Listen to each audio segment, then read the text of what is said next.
All right, so have you ever, really stopped to think about, why a government can just, draw a line on a map and say, yep, this is ours, all this land, everyone here, all under our control? Seems so basic, right? It really does. But when you try to explain it, like what makes that okay? What gives them the right? Hmm. It gets complicated surprisingly fast. And that's exactly what we're digging into today. We're going deep on territorial rights and territorial justice, Aren't we? Yeah. all those big philosophical questions behind who gets to control what land and why. And yeah, I know philosophy, it can sound a bit head in the clouds. Definitely. But honestly, this stuff is playing out all around us all the time. Like when you see countries fighting over borders, the whole mess with migration, who gets to use which resources, it's all happening on this stage built by these ideas we're talking about. It's the foundation, even if we don't realize it. Exactly. So if you want to really get what's going on, you kind of got to understand this philosophy behind it all. So that's our mission for this deep dive, to give you the lowdown on what makes territory tick, what rights actually mean, and what a just way to divide things up might even look like. And lucky for us, we've got a great guide excerpts from the Stanford Encyclopedia Philosophy entry on territorial rights and territorial justice. Which is great because those folks have done the heavy lifting, gathering all these different views from the classic philosophers all the way to folks writing today. So consider this your crash course on territorial philosophy, like a fast track to all the key ideas and arguments. Yeah, the cheat sheet to understanding this whole complex debate. All right, so step one. When philosophers talk about territory, what exactly do they mean? Is it just like the ground beneath our feet? That's where it gets a bit tricky. See, they make this distinction between land, which is literally the physical stuff, dirt, rocks, all that, and territory. Territory is more of a political idea. It's about who gets to make the rules in a certain space. Ah, so it's not just the land itself, it's the authority over it. Right. It's the jurisdiction to make and enforce laws, decide what happens within that space, and for the people in it. Like, think about borders between countries, or the area a country claims off its coast, even the airspace above it. Those are all examples of territory. Okay, so it's all about control. Yeah, and that leads to the next big thing, territorial rights. It's not just about sticking a flag in the ground and yelling, mine. It's got to be more than that. Philosophers see it as a whole bunch of rights bundled together, almost like what you get when you own a house, but on a much bigger scale. The most important one is that jurisdiction we talked about, the power to govern. But it also includes things like the right to change the territory's status, like if part of a country wants to become independent or two countries merge together. It gets complicated, but it's part of the deal. Plus, the right to act on the world stage, signing treaties, dealing with other countries as equals. So, like, a country's got to be able to make its own choices, free from other countries butting in. Exactly. It's their space to govern. And usually, we also include things like the right to the resources within the territory, the oil, minerals, forests, all that. Plus, controlling who and what comes across the borders and defending the territory if someone attacks. It's a whole package deal. So, where do, individual property rights fit in? Is that just a smaller version of territorial rights? That's where the debate gets going. Some philosophers, especially the folks who really like John Locke or lean towards libertarian views, they say individual property rights are the base of it all. Like, first, you have people owning land, then they decide to band together and make a government to protect what they already have. So their private property becomes part of the state's territory. So the government's authority comes from individuals handing over their land rights. That's the idea. But other philosophers, especially the ones focusing on justice, self-determination, or nationalism, they flip it around. They say the state, the government's right to make the rules comes first. And then, through laws and courts, they determine who gets to own which pieces of property within their territory. That makes sense. Without rules, it'd just be a free-for-all. So territorial rights is all about the power a state has. What about territorial justice? Territorial justice is like the bigger picture. It tries to answer why anyone should have these rights over territory in the first place. It looks at the relationship between people, the land itself, and whoever's in charge, a king, a president, a whole system of government. It asks, what makes it fair for this group to control this space? It's about figuring out the right way to divide up the world, basically. And our source mentions there are three main things that make these different theories of territorial justice different. Right. First, who exactly gets to hold these territorial rights? Is it the nation, a group with a shared culture, history, all that? Is it the people just living in a certain place, regardless of their background? Or is it the state as an institution like the government itself, separate from the people it governs. So who's the rightful owner, in a sense? Exactly. Then, what are the big values behind these rights? What are they supposed to achieve, and what limits their power? Are we talking about peace and stability above all else? Justice for everyone, even if it means less stability? Or letting a group decide its own destiny, even if it causes some friction? Like, what's the ultimate goal of having territory? Right. And finally, the trickiest part, the particularity problem. How do you go from these big ideas about rights and values to actual specific chunks of land? That's the map drawing part. Yeah, why does this group get this land and not that one over there? Connecting those dots is where things get messy. So let's jump into some actual theories. First up, Grotius and Pufendorf, these guys were all about natural law, right? What's that all about? Basically, they believe there are these universal rules of right and wrong, fairness and justice, that everyone can figure out if they just use their brains. It's not about what some king decides or what's written in some old book. It's like built into the universe itself. And these laws should be the foundation of any human society. Universal moral laws. Exactly. And Grotius, writing back in the 1600s when European countries were starting to explore and colonize all over the place, he was really focused on the ocean. He wrote this famous book called Mare Liberum, The Free Sea. He argued that the ocean can't be owned by any one country. It's a common resource for all humanity. So everyone gets to use it, but no one can claim it as theirs. Right. And his big reason was the sea is different from land. It's hard to fence off. You can't really transform it with your labor the way you can with land by farming or building on it. So it stays common property, a global commons, if you will. The original shared resource. Yeah, exactly. But when it came to land, Grotius said, well, originally it was probably shared too, but as more people came along, that got tricky. So to keep things peaceful and somewhat orderly, they came up with different forms of government, private property, all that. Not always with super explicit agreements, but like a general understanding that this is how we're going to do things. It's like, you gotta establish some rules to avoid chaos. Right. And Grotius even said, sometimes conquest, one group taking over another's land could be justified, but it was controversial even back then. And most philosophers today don't really emphasize that part of his work. So basically, Grotius said things started out shared, then got divided up as needed for peace and order. What did Pufendorf add to this? Pufendorf was like, hold on, even the ocean can be under some jurisdiction. Like, for example, if a country needs to protect its coastal waters from pirates or whatever.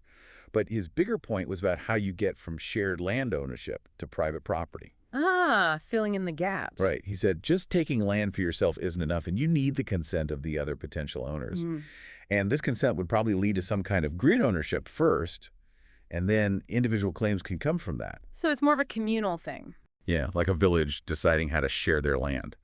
And Kara Nine, she's a philosopher working today, she points out that Pufendorf was really into these moral ideas like non-domination, meaning you can't just boss people around and take their stuff, and the duty to make sure everyone's basic needs are met. So it's not just about claiming land, it's about using it responsibly and fairly. Exactly. And Nine argues that these ideas can help set limits on how much territory a state can claim. It can't be just, well, we're strong enough to take it, so it's ours. There have to be good reasons based on these moral principles. Makes sense. Okay, next up is John Locke, the big name everyone's heard of. He's all about property and consent, right? Right. How does that play into territory? So Locke was basically trying to figure out how you can have a government that's strong enough to do its job, but doesn't become a tyranny, doesn't just stomp all over people's rights. And he said it all starts with individual rights. Everyone's got their own inherent freedoms. Right. And one of the most important ones for Locke was the right to own property. Yeah. But here's the key. He said, you don't just get property by finding it. You got to put in the work, mix your labor with the land, and then it becomes yours. Like clearing a field, planting crops, building a house. That's what makes it your property. So it's like you earn your ownership. Exactly. And then Locke says, people will naturally want to team up and create a government to protect their rights, including those property rights they've worked for. So they make a deal, a social contract, where they give up some freedoms in exchange for the government protecting the others. It's like a trade-off of some individual freedom for the security of having a state. Right. And part of that deal is the land they own becomes part of the territory the government controls. So for Locke, it all goes back to individuals choosing to hand over the property rights to the state. So it's like a country is just the combined property of all the people who agreed to be governed by it. But doesn't that create a problem? What if someone doesn't want to join? Or what about land that no one's claimed yet? It seems like you'd end up with a very patchy, uneven map. That's a great point, and it's actually a famous criticism of Locke's theory called the Swiss cheese objection. Swiss cheese objection. Love it. Yeah, because you'd have all these holes in the territory where people either didn't consent or there wasn't any private property yet. It's hard to imagine how you'd get these nice, neat borders that we see in the real world if it all worked the way Locke described. So maybe his theory works better as an ideal, like how a perfectly just state should be formed, but doesn't quite match up with how things actually happened. That's the thing with a lot of these theories. They're good at explaining some things, but then they run into trouble when you apply them to the real world, which is always messier than we'd like. Okay, let's move on to Immanuel Kant. He had a totally different approach, right? More about justice than individual rights. Yeah, Kant wasn't so focused on those natural rights that exist before you have any kind of government. He said, look, even if you have a right to grab some land and use it, who's to say someone else won't come along and take it from you or disagree with how you're using it? Without rules, it's just going to be constant conflict. It's like the Wild West. Exactly. So Kant said, you need a state to set things straight. They make laws, create courts, and make sure everyone plays fair. And it's only then that you can truly have secure property rights. For Kant, it's not that people already own stuff and then make a government to protect it. It's the state that makes property ownership possible in the first place. It's about establishing order, not just protecting what's already there. Right. But Kant ran into a similar problem as Locke, just in a different way. He made a really strong case for why we need states and governments to create a just and stable society. But he didn't really explain why this state gets to rule over this particular piece of land. It's back to that map drawing problem. Yeah, he kind of struggled with that. He tried to say things like, well, people who speak the same language, share the same culture, maybe even the same religion, tend to stick together and form states. But that feels more like an afterthought than a core part of his theory. Like, he noticed it happening, but couldn't quite explain it with his main ideas. Exactly. And without those added-on explanations, his theory could almost be used to argue for one giant global state, which, funnily enough, was something he actually wasn't a huge fan of for other reasons. But that's Kant for you, always complicated. So we've got these big thinkers, Grotius, Pufendorf, Locke, Kant. They all identified some really important pieces of the puzzle, but none of them quite solved the whole thing. Right. They all had their strengths and weaknesses. And that's where contemporary philosophers come in. They're building on these ideas, tweaking them, combining them, and trying to find new ways to address those lingering questions. So it's an ongoing conversation. Definitely. It's not like they just settled it centuries ago and we're done. Okay, so who are some of these modern thinkers and what are they saying? Yeah. Well, one example is Matthias Hris. He goes back to Grotius's idea of common ownership, but he applies it to the whole planet. He says since we all share the Earth, everyone should have a fair shot at using its resources to meet their basic needs. It's like you can't just hoard everything for yourself. Exactly. And Riss tries to address that problem Grotius had with setting limits on how much territory a state can claim. He says, you got to think about it globally. Is this state using its resources responsibly? Are they letting others have their fair share? If not, then maybe they've claimed too much. Sounds like it'd be tough to figure out in practice. Who decides what's fair on a global scale? Yeah, that's one of the criticisms. And some people also say Riss focuses too much on those material resources, oil, minerals, that kind of stuff, and not enough on the cultural and emotional connections people have to land. Like, a certain place might not be super valuable in terms of resources, but it could be incredibly meaningful to the people who live there for historical or spiritual reasons. Right, you can't put a price on everything. Exactly. Then there's Karen Nine. We mentioned her earlier talking about Pufendorf. She's done a lot of work on those global commons. Yeah. The areas that don't really belong to any one country, like the oceans, or maybe even outer space. The truly shared spaces. Yeah. And she says when you're dealing with those areas, it's all about agreements.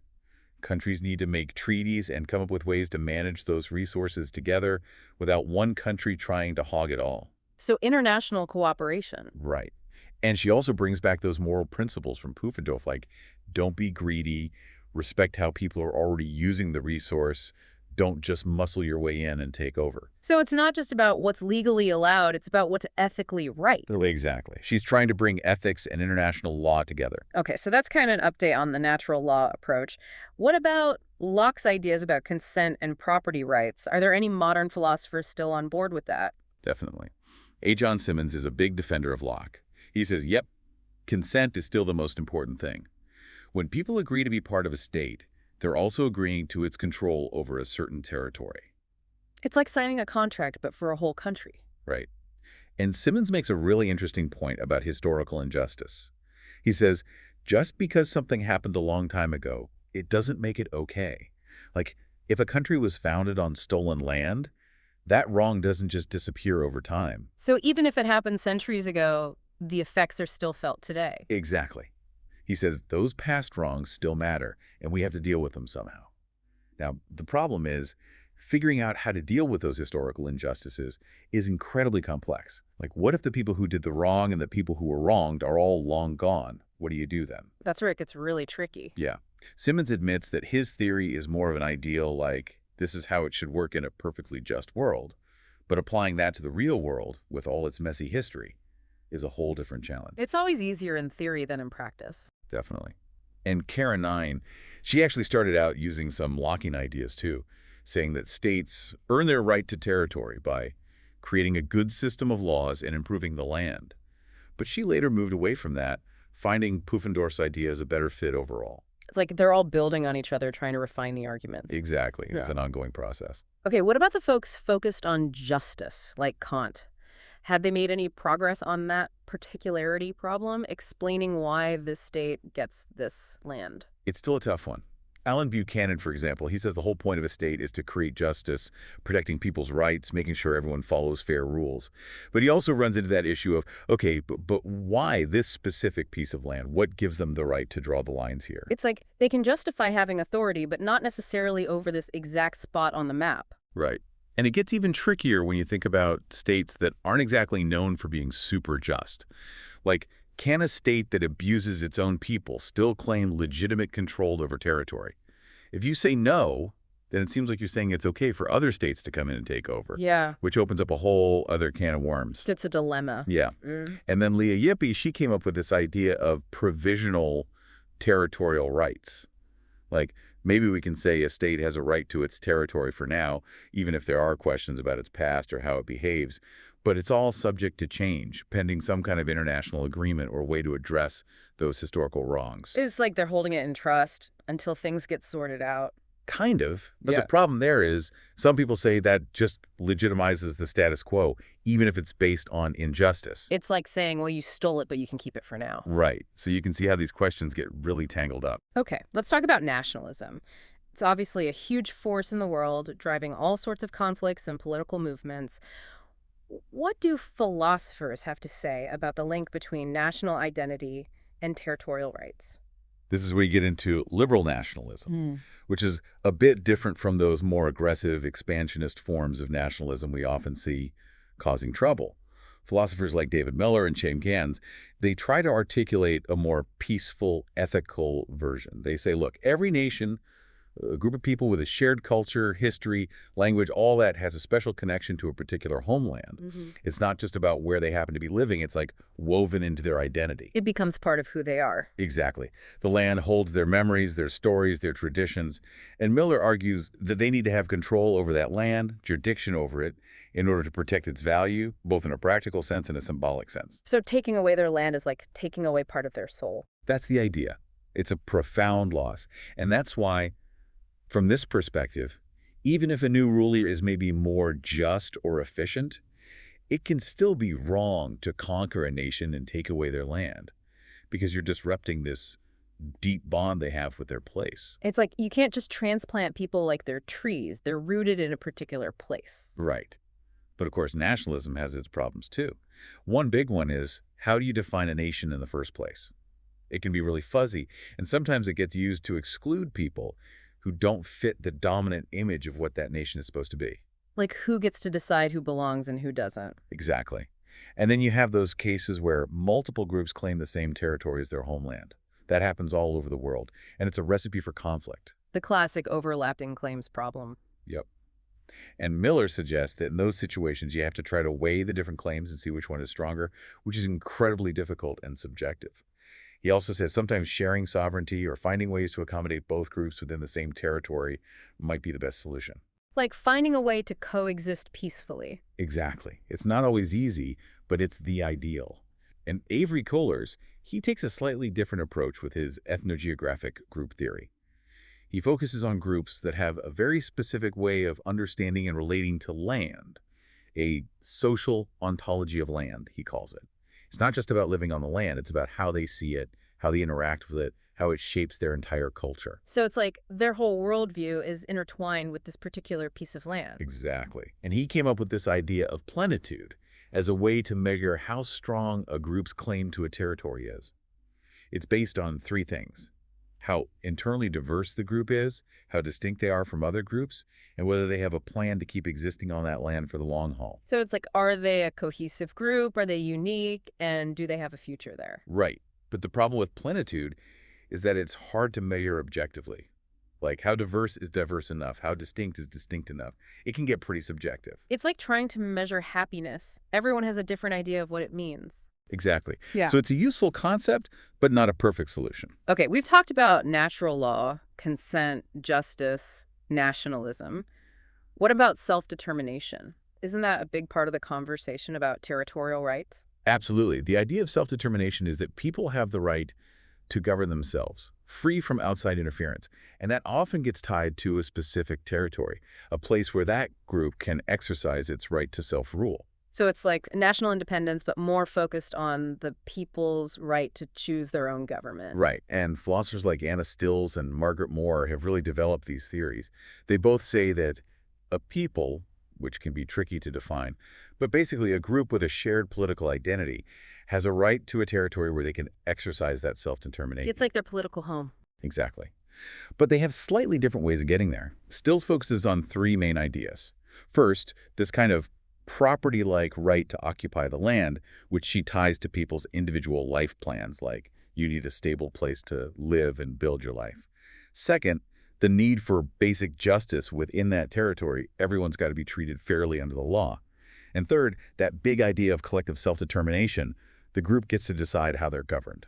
So it's a combination of individual rights and collective rights. Right. And more, she focuses more on legitimate occupancy, like has this group been living here and using this land in a meaningful way? And she distinguishes between just living somewhere and having those group-based rights to the territory itself. So just being a resident doesn't automatically give you a right to govern the whole place. Exactly. You need something more than that.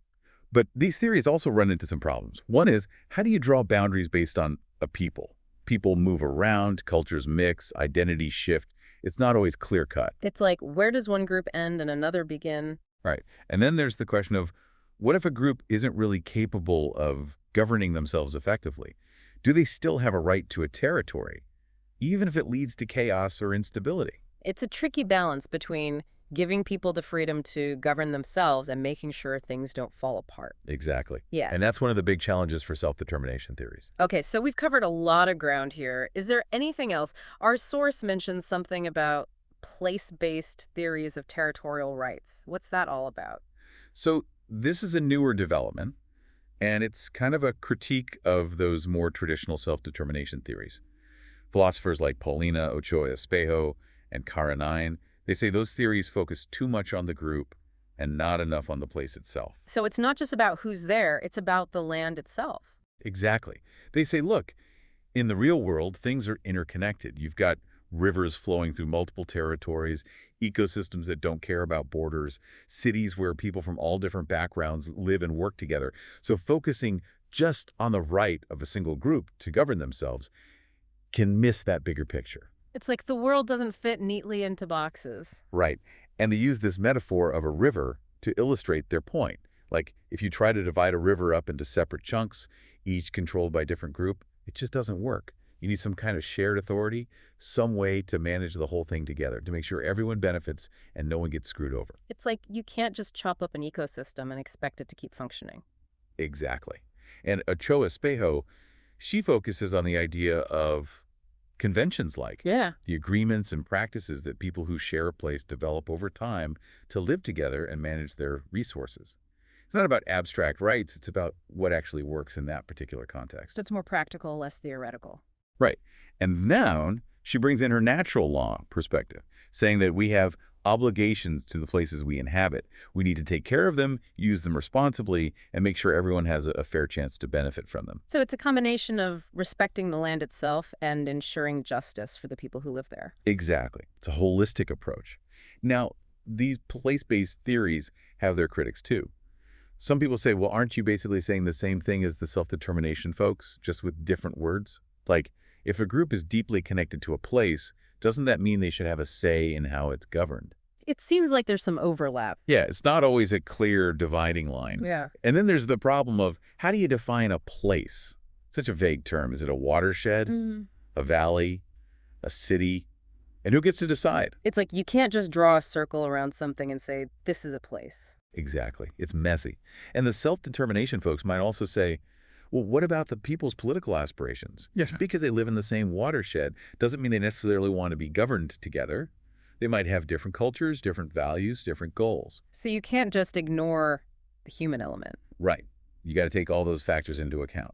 So it seems like this whole debate about territorial rights and justice is still very much alive. Oh, absolutely. Yeah. It's not settled by any means.